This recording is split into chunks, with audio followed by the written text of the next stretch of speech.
আমি ফ্যাসিস্টদের দোষরদের এখানে দেখার কারণে আমি বসতে পারতেছি না। সবাই আমার জন্য দোয়া করবেন। আসসালামু আলাইকুম ওয়া রাহমাতুল্লাহ।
আজকের মাহফিলের সম্মানিত প্রধান মেহমান নারায়ণগঞ্জ ৪ সংসদীয় আসনের মাননীয় সংসদ সদস্য জনাব অ্যাডভোকেট আব্দুল্লাহ আল আমির।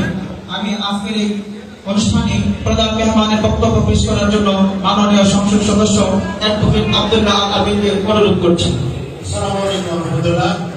তাদের আগ মুহূর্ত এখন তো বেশি কথা বলার কিছু নাই, আমরা দোয়া করবো। আসলে আমি বসতে পারতেছি না, দুঃখিত। আমি ফ্যাসিস্টদের দোষরদের এখানে দেখার কারণে আমি বসতে পারতেছি না, কিন্তু আমি আমার আত্মীয়দের সম্মানে এখানে এসেছি। আমি দোয়া চাই, আপনারা সবাই আমার জন্য দোয়া করবেন।